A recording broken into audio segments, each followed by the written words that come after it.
This is the European edition of Breaking Banks, the world's #1 fintech podcast and radio show. We bring you the European unicorns, startups, founders, regulators, and leaders innovating the rapidly evolving fintech scene today. A truly localized podcast with both English and local language content, with some of the world's most well-known hosts and influencers in the fintech sector globally. Join us every week as we explore what makes the European Union a phenomenal proving ground for many of the fastest growing fintech plays in the world today.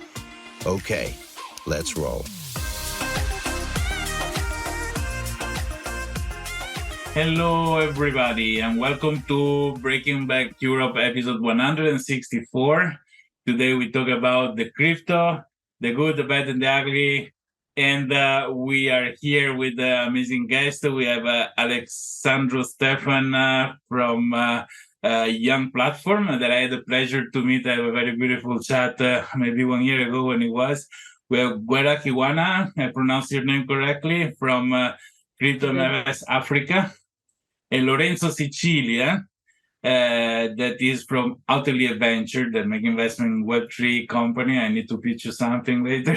And we're here to discuss how we interact with cryptocurrency. It's already many years that cryptocurrency are part of the reality, and not everybody already had the opportunity to use cryptocurrency, but everybody heard about them. At least everybody knows what a Bitcoin is, and that you can actually do things. So let's see the different experience and approach that we have heard of, we had directly of living with crypto. I personally live in a part of the world that is what it says a developing country. So crypto had a very big effect on people here, and became quite useful. Also, being in Asia, where I am, there is a little bit of more advanced respect to Europe that is catching up lately. So let's start with Alexandru. What is your take of crypto in everyday life? So I will start. Thank you for having us today, Roberto, and happy to see you again after 1 year. I will start from the basic definition of crypto and how it's to be intended today. So basically, a cryptocurrency, it's a representation of an asset in the digital world. And this is also following, I would say, the Web3 trend that we've seen in the last month. For everyone that follow us, the main characteristic of these assets are basically the decentralized system on which they are working on, meaning that no central authority or government controlling that asset. And this is, I guess, the first take we can have on the technology, because at least from our perspective that are an exchange, still on the centralized world, what crypto is trying to do today is to democratize basically the access, first of all, to the financial world, because it's the first application we have seen of these assets. But as said before, with the Web3 trend, we've seen another application that is in owning your own assets in your own portfolio. That today is. Sorry, I don't mean to interrupt you, but you said a lot of things that probably some people go like, what? Web3 trend, decentralization, oh my God. So yeah, crypto is money emitted from a bank that doesn't belong to any government, right? That's pretty much what it is. It's not backed by gold, it's backed by the market power that they have, what people buy and sell it from. But is a mean of exchange that is important. So some people can say, there is a scarcity that is guaranteed mathematically. So if you have 1 over 1,000, there is no more than tomorrow somebody print more. So that's the value given by, like they do with diamonds artificially, or they do with gold because no meteorite, a big. Can you imagine tomorrow a big meteorite made of gold crash on Earth and doesn't make much a disaster? Gold lose value completely overnight. So yes, this is an interesting take. my mom will say, well, why I need the crypto anyway? Like what is the things that change in my life? I know that approaches to have electronic money, something that is not physical, no needed to put document at the bank, but create a means of exchange between people is born, like many things in the world, like life is born in Africa. Actually, where M-Pesa was this phone company where people were exchanging the credit. Can you tell something about this, if it's something that you have seen, Gwera? Yes, absolutely. So thanks for having me. So I work at MFS Africa, and we are a pioneer really in mobile money. So our DNA has been mobile money, especially mobile money interoperability across Africa. So being able to move funds between mobile money networks across the continent. So really, M-Pesa and similar mobile money networks like MTN's Mobile Money, Momo, have really leapfrogged the way that we move money, the way that we see money being moved in the West. Everyone has a phone, whether it's a smartphone or a feature phone, and it enables you to use mobile money. But where does crypto come in, right? So we see crypto as the next logical step, almost the next logical leapfrog on the continent. We still have really large swathes of individuals who are underbanked. Access to financial services is really hard in markets like Nigeria and Kenya, and regions like South Sudan even, which is why when we talk about cryptocurrencies, I actually want to remove the conversation about Bitcoin, for example, or Ethereum. Whilst they're very great, and especially the Ethereum ecosystem is wonderful, I really want to focus more on the Africa story with regards to stablecoins specifically. So what is a stablecoin? It's cryptocurrency that's designed to maintain a stable value. So unlike Bitcoin, which can be quite volatile, stablecoins are designed to have a consistent value that's pegged to another asset, like say, for example, the US dollar. So this is achieved by various mechanisms, but essentially stablecoins are digital currencies that aim to offer stability of a traditional currency while retaining the benefits of cryptocurrencies, like cheap and fast transactions as well as secure. And with regards to the Africa story, if we talk about mobile money and M-Pesa, as a leapfrogging to traditional banking, crypto and stablecoin specifically are the next leapfrog from mobile money for financial inclusion and really financial freedom across the continent. That's amazing. I think, in fact, here in Indonesia too, there is a lot of people that is born, never registered to any government or anything, so they don't have an ID as well, which makes these people impossible for them to go in a bank and open a bank account. And in fact, sometimes also people have names that are not very peculiar, like in Indonesia, family name doesn't exist, so there is people that is just called Roberto and nothing else. So first time I went to the bank, the teller asked my phone number. I thought she wanted a date to go out, actually, because the phone number is more unique to a person compared to the name or something else. So connecting financial aspect to a phone is sometimes more indicating and more precise than to a person that you can identify, which is something cool. It's an interesting things that they say, crypto bank the unbanked around the world. And at the same time, with all the regulation that are coming up, mostly in the United States with SEC, the unbanked when it comes to crypto are the Americans compared to the other nations, because they have a very limited access to all the things that can be done online with cryptocurrencies, which is a strange paradigm that is taking place. Lorenzo, now you are on Web3. Web3 is this piece of future that include metaverse, include digital identities, include many other things. So cryptocurrency are part of it, actually, which is an important aspect. Tell us how is lived in the Web3 aspect. Well, first of all, thank you so much for having me here.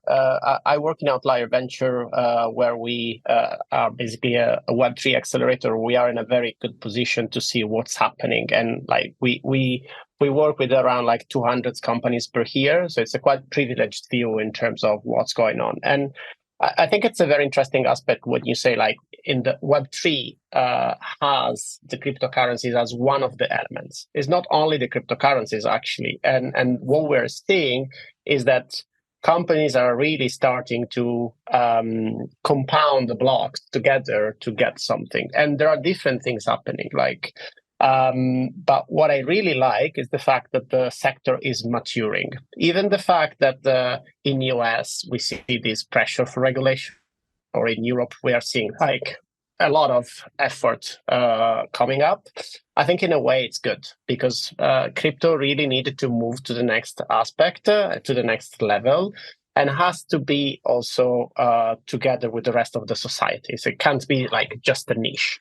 And so what I can say is that basically we are seeing a lot of much more attention to how we build those startups, those ideas also, and project in general, to be part of the rest. So what I really like today is this idea that we are like these elements you're bringing in the conversation about people using cryptocurrencies in other contexts, and also coming back to the basics, like exchange of value is so important, because that is basically the foundation layer.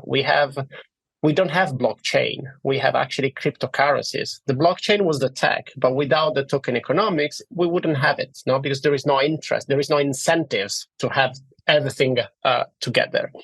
Web3, it's like adding one more layer. We say like, okay, now we have this ecosystem, we have that running because value, and we can build on top.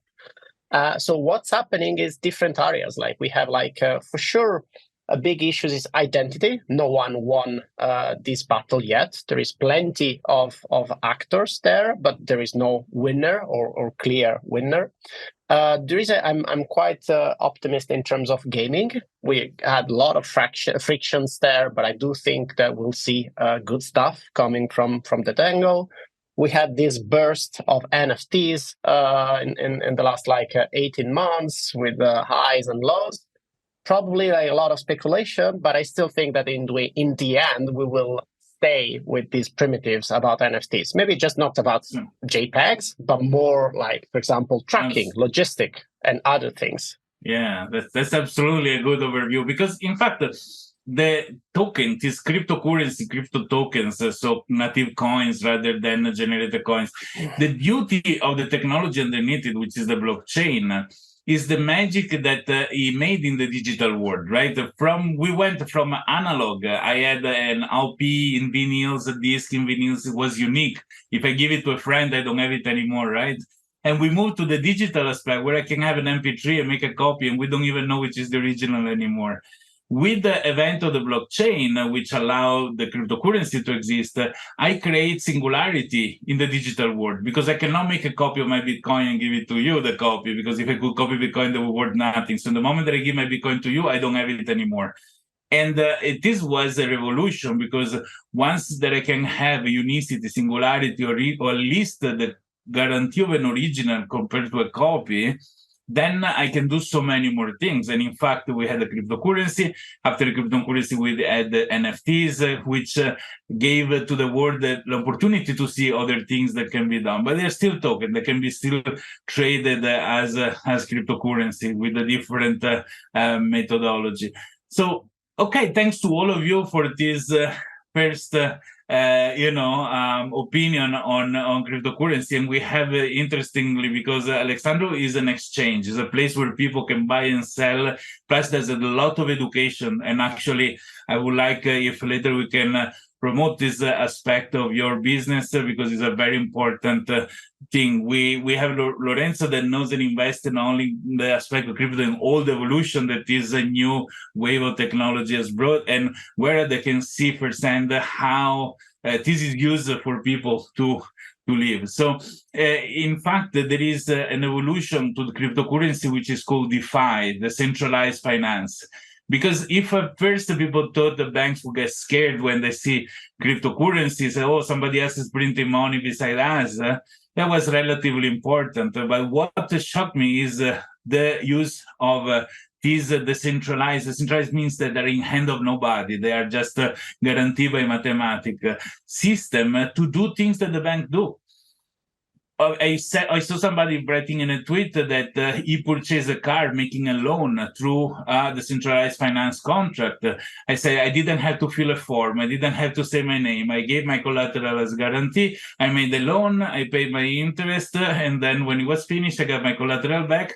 And we have the family car through this. And I said, oh my God, probably banks should be scared about this, because if my mom, that is 90 years old, was able to use something like that, she has no idea how to use a smart contract and other things, but if she could, then probably the bank will be over. The bank, they are forced by regulators to do certain things. It's true the regulators are trying to regulate cryptocurrency and DeFi, but it's also hard to regulate something that doesn't have a person and a name behind it to go to and say, hey, you go in prison if you do something like that, because it's land on nobody. So it's an interesting word. Let's make a round of this. Let's start with Alexandru, which is your take on the fact that, there is this new possibility. How you think financial institutions will, move to catch up, how regulator will lose a little bit the tide around financial institutions to let them compete with crypto? So I will start looking at the medium term because in the end, I don't see the crypto financial system living alone without the traditional one. This, I would say, is the first step we have to do, everyone in our mind, because in the end, we are trying to basically bridge the capital from traditional financial system to the crypto one. So in the end, these financial intermediaries still exist and will exist in the medium term. This is the first step.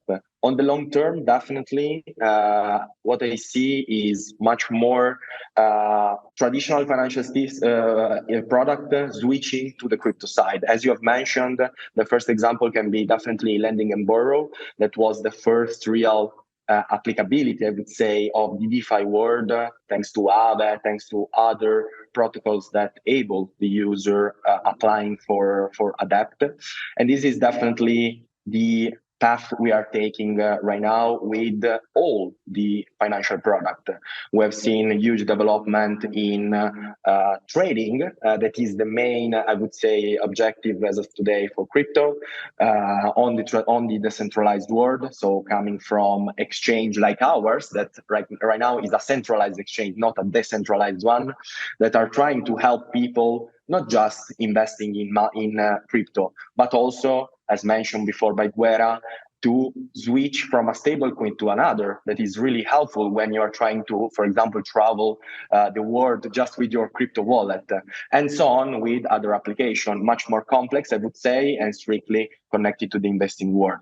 So this is right now what I see as a next evolution in terms of DeFi and TradFi, because in the end, this is the actual comparison we need to do.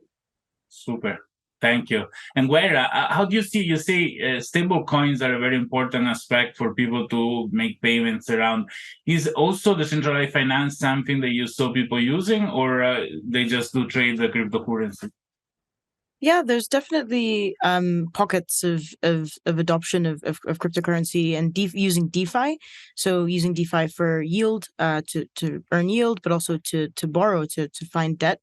But the future that I see is really kind of what Alessandro said, which is the TradFi DeFi worlds kind of finding a way to collide, and that's there's this term that was coined called the crypto or the DeFi mullet. So the haircut of the mullet, which is business in the front, party in the back, but instead in this case it's DeFi, fintech in the front, DeFi powering the back end, and really what I see in Africa, where like I said before, there's a large underbanked population. There's lots of fintechs actually working very hard to serve these needs. But things like, for example, debt are really difficult. It's really expensive to get debt in markets like Africa. There's various reasons, which include underwriting risk and figuring out how to price risk, and also figuring out how to assess the risk of individuals who don't have credit scores. But there's companies that have figured that out, have kind of nailed how to do that for niche environments. So I'd like to think about like Tugende or a SAC, which they do asset financing for motorcycle riders in Uganda and Kenya.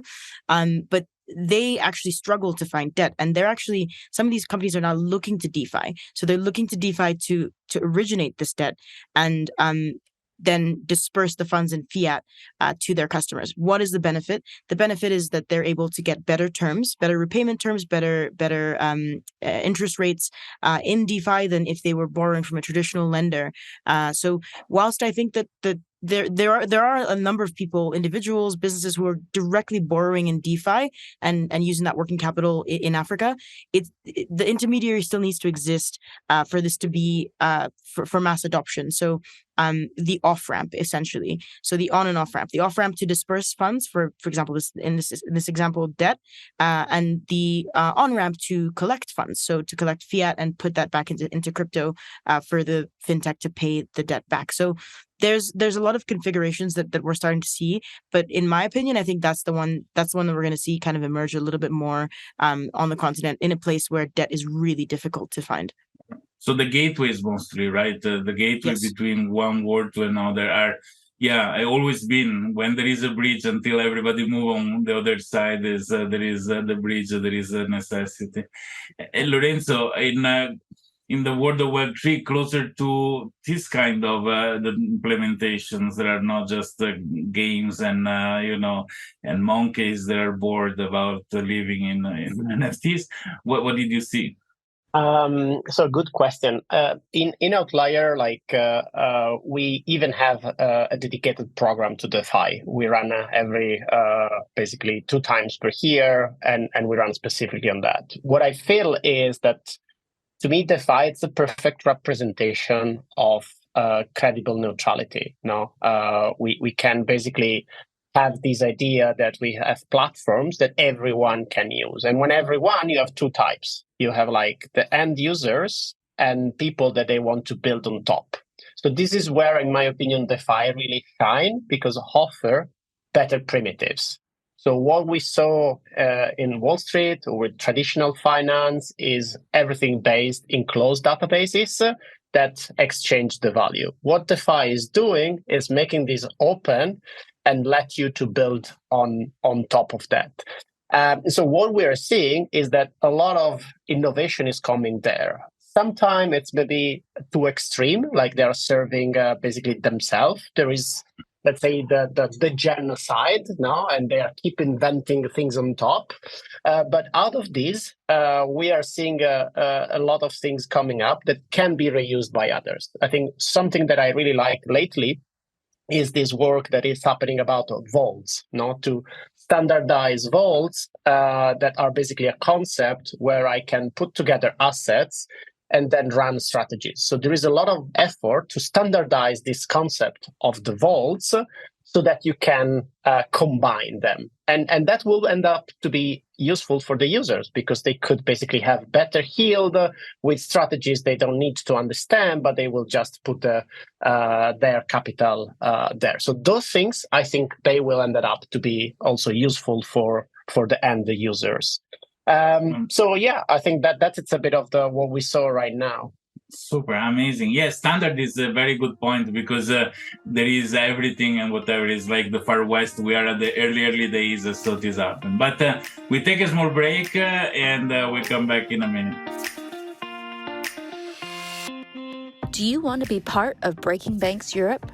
Reach out and learn more about the opportunity to be featured in one of our shows. With over 1.6 million listeners and counting, Breaking Banks Europe is bound to become the place to advance critical dialogue in Europe and the UK fintech scene. Reach out on Instagram or Twitter at Breaking Banks EU, or go to www.provoke.fm. And welcome back to Breaking Back Europe, episode 164. We talk about cryptos, the good, the bad, and the ugly. And we are here again with Alexandru, with Gwera, with Lorenzo. And we had a very interesting chat about different approach that there is in crypto. Now, there are some practical aspect. People talk about the wallet. You have to have a wallet. A wallet is a little bit of a misleading word, because in the wallet is where I keep my money. But in reality, what is called wallet in the world of crypto, in cryptographic terms, is just the capacity to sign, to make a signature. which authorize things to happen somewhere else. So sometimes it's funny when you travel and you see if you're entering this country with more than $20,000 worth, you need to declare. In your pocket, you have maybe an hardware wallet with $5 million worth of crypto. And you say, should I declare it or not? In reality, no, because you are not bringing the physical good with you. It's just a signature that who knows what can do. And that's an interesting aspect when you think about the regulators, how they regulate things. I saw the most incredible made with ignorance, because naturally nobody knows everything. But when you're legislating, you should have a very good consulting with an expert that let you know what is regulated and what not. And in fact, these things that makes the big difference is the responsibility. When you work with an intermediary, like a financial institution, you made a mistake, you can call them back and they can try to help you and fix it. While here we live in a moment that in the moment that you do a transaction in the blockchain to have sent the wrong amount of crypto to somebody else, then you cannot call anybody. That's something that is gone forever. And this has led to a lot of very interesting situations, but will be mediated in the future. Is there something, because there is another incredible aspect, people unfortunately pass away, die, and the heirs cannot access the crypto wallet, and there have been a lot of very strange situations when I am guilty of formatting a computer with 300 Bitcoin, the private key of 300 Bitcoin inside. And, I cry sometimes when I think of it. When I did it, they were worth nothing. But, nowadays will be very useful money to have around. Is there any particular story you want to share with us, Alexandru, on this topic? Yeah, I would say that I can talk about our experience, because being a centralized entity, obviously, in some way, and sometimes we can help with having some mistake in their transaction. But usually the main bad topic is the scam, because a lot of newbie of the market entering the market using our platform, for instance, trying to make their first investment, for example, and they are in some way catched by this scammer that say, okay, send me X Bitcoin and I will send you back, or it will profit 2 times every month and stuff like that. On that, usually a newbie user don't understand that sending BTC, for example, or Ethereum or whatever crypto you want is an irreversible action. So they come to us and say, okay, I want, as in the banking system, to call back the wire transfer and give me the Bitcoin back. Obviously, this is something that is not possible.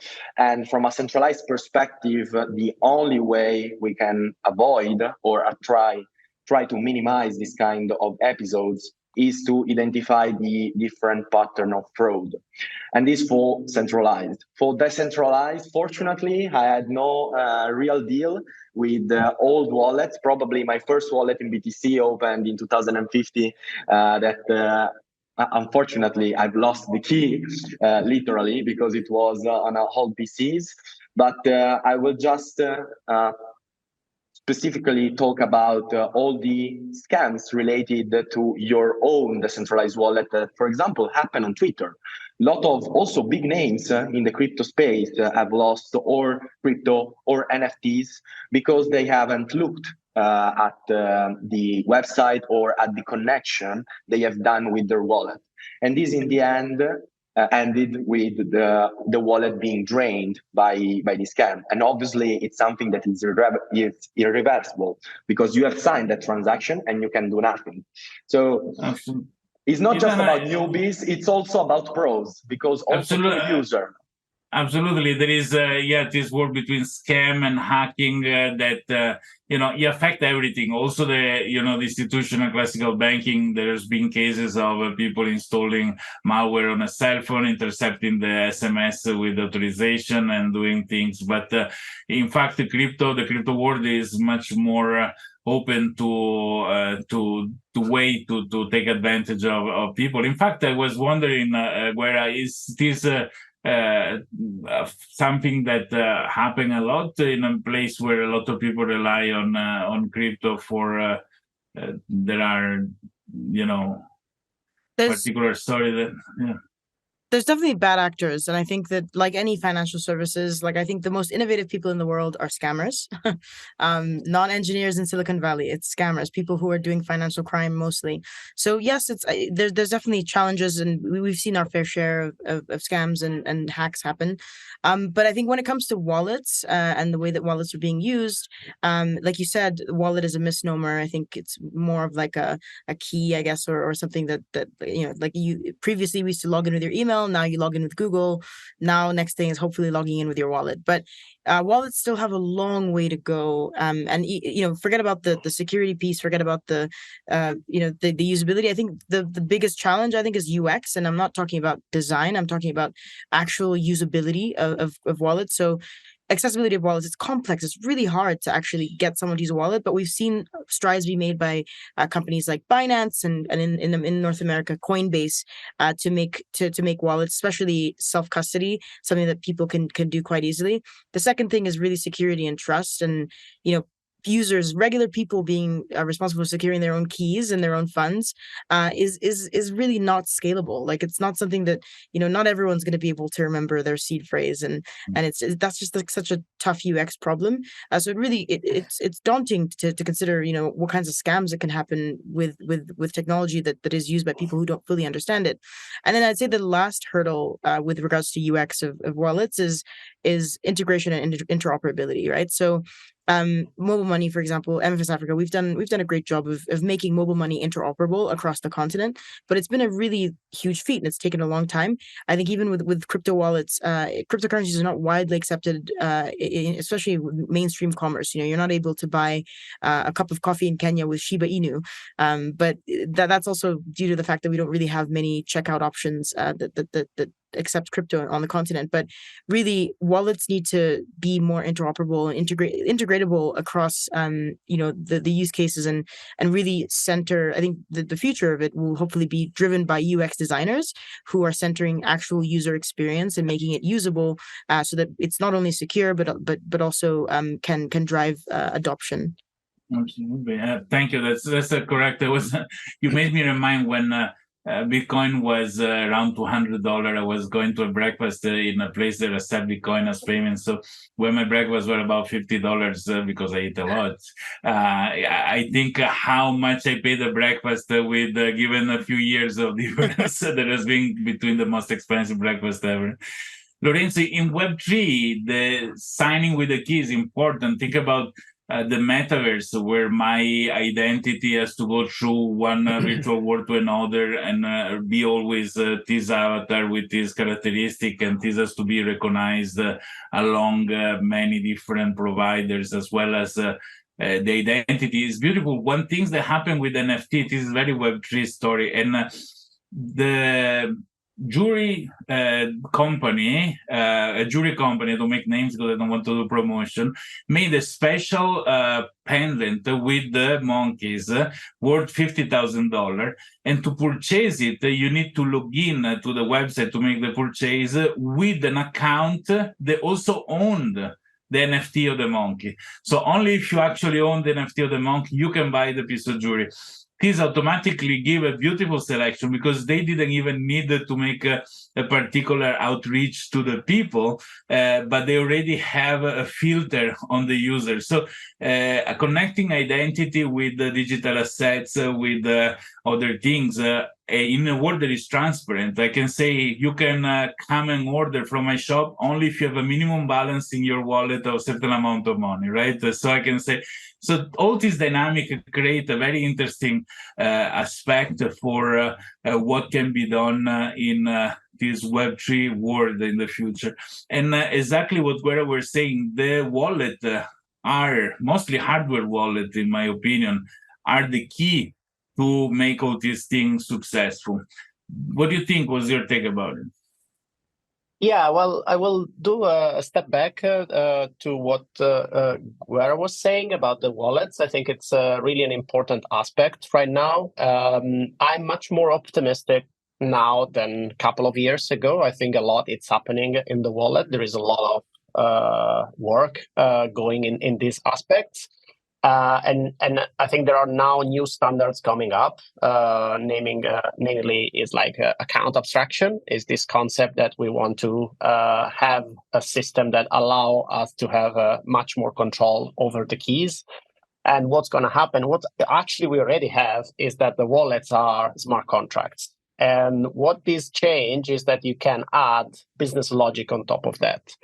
And there are two very good examples of what can happen at the wallet level once you move to the smart contracts. One is the idea that if I lose the keys, I have an option to get it back. And so there is a very nice approach that is called like social recovery, when basically I can give, I can trust 2, 3, 4 guardians that can help me out in case I lose the keys. That's an important concept because it allows me to retrieve my keys if I, for example, lose my phone. Another concept that I think it's a very good example of this is, for example, set limits. So I can have an approach where if I move more than 1,000 stable coins, the smart contract will ask for my guardians to confirm, or other logic that basically prevent me to damage. And I think that that's an interesting concept. And even more, we could have, for example, other level of like, we could add, for example, things like a second factor authentication on top of that. So all those things can be implemented at the wallet level. On the other side, we really need to improve the UX. And that is, I think, happening a bit. I think I'm quite optimistic on the phones that are improving in that area, but also desktop app are getting better. There is like now a few good examples of things that are in the right direction. I wouldn't say it is solved, but they are in the right direction.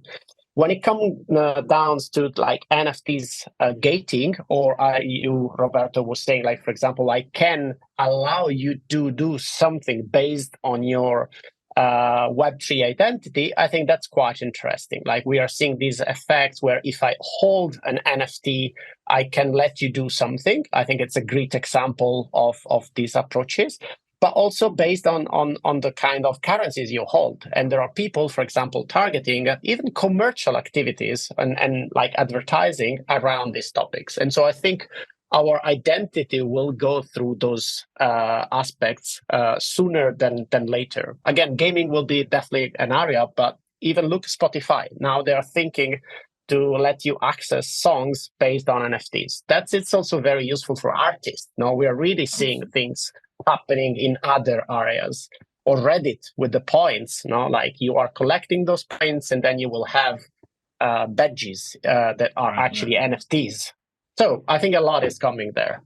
That's fantastic. Yes. Yeah. And in fact, now I think we are toward the end of this interesting session and chat that we had. But there are so many aspects that people don't consider when they just hear about the cryptocurrencies, right? People think, wow, just another thing, while actually is really an important gateway to a lot of other aspects that will change our life in the next future, and for some people already changing their life as of today. So we can make a round of last comments that we may have in this topic, starting with Alexandru. That let's not forget. Young platform is an exchange. They do a lot of interesting education, something that is worth searching up. And I really admire the quantity of teaching that investment in teaching that they have done and they're doing actually. Alexandru. Yeah, so I will follow definitely what told before about UX, because it's also something when we start the company, we have put at the first glance for our user, because the main problem back in 2017 was related, first of all, to usability of the platform. On that, related to the wallet, in the last days, if I'm not wrong, Vitalik, the founder of Ethereum, published a really interesting articles talking about the UX improvement in wallets. And if the founder of that have problem using the wallets, I would say that it's normal that a newbie or a pro user have problem using that. So this is definitely what I am expecting for the next future for the market on a side. And following what you are saying, definitely much more education, not directly for newbie user, but coming from company like ours, coming from protocols that are trying to make easily access this world to everyone. On that, I feel that we are trying to do something special because, as you mentioned, we are trying to improve, use a new approach to the educational. So definitely, I hope to see much more effort in able the user understanding how the tech and the protocol is working, because in the end, this is the real missing piece, I would say, today in the market. Because everyone is seeing crypto in the 90% of the cases, I would say, as a speculative market and a speculative asset on which make money. But this is not the real use cases, as told by Gwera, but there are a lot of other examples, Venezuela for an instance, and so on. So these are the two main developments I want to see in the crypto space in the next future. Absolutely, and I agree with you. In fact, it is indeed one of the aspects people miss when they look about cryptos, that there is much more. Gwera, your final comment? So I'm quite interested, invested, passionate about expanding financial inclusion and improving access to financial services in Africa. And crypto is going to definitely play a very key role in this. I mean, adoption has been quite wide and fast, but I'm also skeptical and cognizant of the fact that there's hurdles like regulation, governments getting involved, and maybe a bit of arbitrage that may happen where people build outside of certain markets where it needs to happen. But whilst that all is in the back of my mind, I am quite bullish and confident of stable coins specifically being the killer use case. So the killer use case for crypto adoption in Africa, and it would just be great to see more businesses and more individuals and more community led organizations as well, like various foundations, building on top of stable coins for Africa. That's for sure is going to happen. Actually, I have to say that Africa has become one of the hub for crypto. Most of my friends are flying there constantly, and many are moving actually there. There is a huge startup scene. I've been very, very much surprised about this late evolution the past few years of Africa, and so thumbs up for this. Lorenzo, your final comments on today's chat? Yeah, well, my hopes for the next years is really to see adoptions at the user level and see people using crypto. I'm definitely fine with the speculation aspect. I think as part of that, we ended up to reinvent the money. So speculation is part of that aspect. However, we really need adoption. And so I'm really hoping people will start to use crypto and even like exchanges or other fintech be basically drivers of this adoption and be actors in that aspect, because they are in a very privileged position to guide people. And so, for example, the launch of Coinbase of Base, a chain by themselves, I think it's exactly in that direction where we are seeing matching the crypto aspects with the consumers. And so I'm expecting that happening more and more.